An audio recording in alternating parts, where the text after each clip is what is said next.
ValveTime.net. Hi, and welcome to the ValveTime News for February 18th, 2015. Each week we'll bring you the biggest talking points regarding Valve and the community.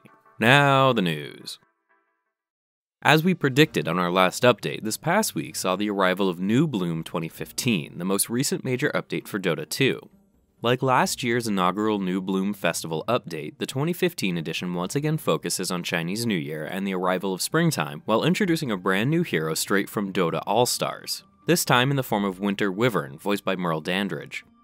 As a ranged intelligence hero, Winter Wyvern excels at nuking opponents, assisting her allies at long range, and disrupting teamfights with her Winter's Curse ultimate, allowing her to freeze an enemy in place while forcing any of their nearby allies to attack them uncontrollably for a short period of time.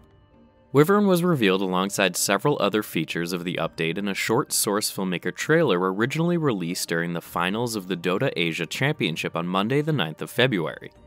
Later that day, Valve released a full HD version of the trailer to their own YouTube channel, giving players a closer look at both Wyvern and Crystal Maiden's new Arcana item set, which was briefly shown off in the final few moments. The trailer was followed by a short comic entitled The New Neighbors on Tuesday, which followed Crystal Maiden as she investigates possible Yearbeast sightings before eventually receiving her Arcana gown from Winter Wyvern as a gift. Like other Arcana sets, the Frost Avalanche set largely overhauls the appearance of Crystal Maiden, providing new animations, emoticons, particle effects, custom icons, and for the first time ever, a new follower pet in the form of a small wolf pup. Purchasing the set provides 4,800 ability points for the brand new limited-time minigame known as the Yearbeast Brawl, which acts as a regular non-ranked all-pick game but with one major change. Both teams will fight alongside and against powerful Yearbeasts, which spawn on 5-minute timers. Using ability points gathered from the Dota 2 store, from the Arcana set, and from participating in brawls, players can upgrade their own Yearbeast in a variety of ways, including speed, combat, and support, potentially giving them an advantage against their opponents. Unlike other seasonal events, Yearbeast brawls can only be accessed within specific time periods several times a day. Once a Yearbeast Brawl game is completed, both teams are awarded 100 extra ability points, while each member of the winning team also receives a trophy to track their wins and a single cosmetic item set for a random hero. Winning games also provides additional rewards in the forms of couriers and loading screens, with rarer and rarer items being awarded for winning 1, 3, or 10 games and accumulating a total of 8,000 ability points. A new hero, new Arcana, and new game mode were far from the only additions, however, as an updated version of the New Bloom Festival map from last year has also been included alongside the release of the long-awaited alternate voice pack for Spectre, as voted for by the community during the International 2014. New item sets for Vengeful Spirit, Keeper of the Light, Axe, and many more are also set to be gradually introduced to the Dota 2 store in the coming weeks, all of which follow items already added alongside the release of the update on Thursday, including a new Jade effigy block and the first community-created music pack known as the Harmonies of New Bloom, which totally overhauls the game's soundtrack once equipped.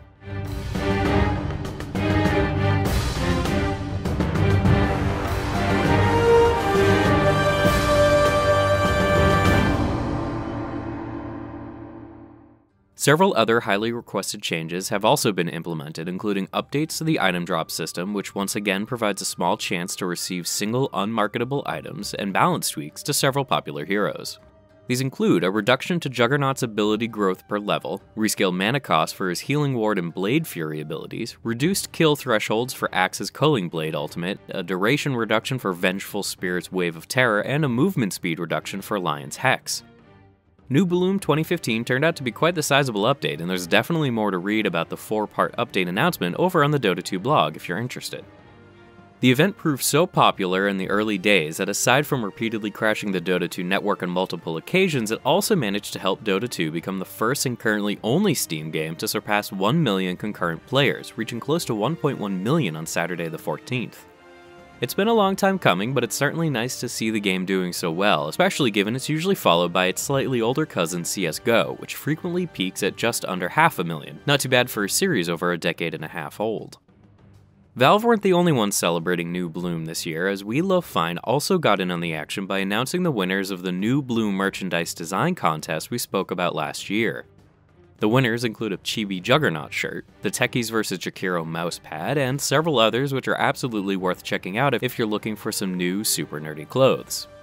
Alright, enough Dota for now. Let's move on. We pretty strongly dislike building people's expectations unnecessarily, meaning it's been nearly a year since we really had anything to report regarding Half-Life 3. Thankfully though, we did receive a small, albeit important piece of news this past week thanks to the keen-eyed folks over at NeoGAF. On Tuesday, a NeoGAF user by the name of Ekim highlighted a pair of references to Half-Life 3, specifically HL3, in the files of Dota 2's workshop tools, which are known to be running on a basic, rudimentary, and unfinished version of the Source 2 engine. The reference, found in both the 32 and 64-bit versions of the model_editor.dll file, appears to reference the upcoming sequel to Half-Life 2 Episode 2 in relation to some kind of physics testbed executable, which is likely an internal tool currently only used in-house at Valve. While the files appear to have last been updated in late January 2015, it is quite possible that these pieces of code were created within a period of about 3 months, especially given the fact that nobody had previously found these references despite the files being extremely old at this point. But why is this interesting or noteworthy? Well, it provides the most recent piece of evidence regarding the ongoing development of Half-Life 3, proving the title is still alive within the halls of Valve in 2015, which we believe to be its 4th year of development. We have lots more to say about the specifics of the physics testbed program, which we'll likely return to in a different video at some point in the next few weeks. For now, feel free to calmly nod at this tiny piece of news and use it as reassurance that the much anticipated sequel to one of your favorite series is still active and being worked on. It's quite likely we'll hear more about Source 2 in particular at this year's GDC in March, but we would honestly be pretty shocked if we heard anything at all about Half-Life 3, so be careful, you may just build yourself up for a big letdown.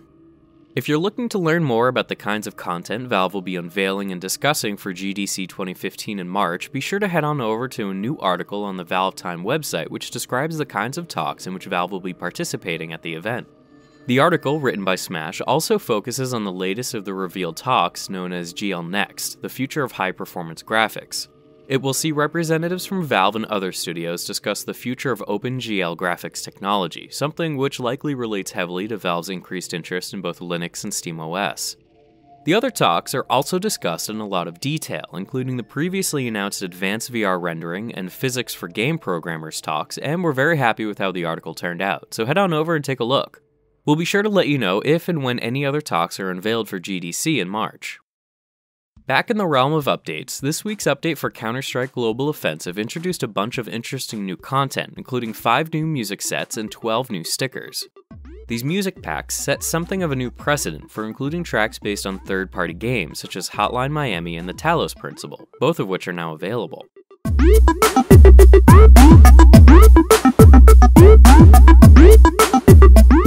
Other changes featured in the update included adding team logos and titles for tournament lobbies, various bug fixes such as smokescreen overlays fading faster than intended, and some more minor changes to Cobblestone following last week's big overhaul. Some of these new Cobblestone changes include optimizing some of the map's new additions, swapping the big door from the counter-terror side to the terror side of Underpass, and widening the archway at the end of Long A. We imagine these kinds of small tweaks to Cobblestone will continue to crop up for at least a few weeks or months as Valve attempt to balance the new layout changes, so stay tuned to the CSGO blog and to our own social media pages for up-to-date announcements. While not as impactful as CSGO's most recent update, last week's patch for Team Fortress 2 still added some neat features, including more changes to the Haste and Vampire Manpower power-ups and a load of different bug fixes.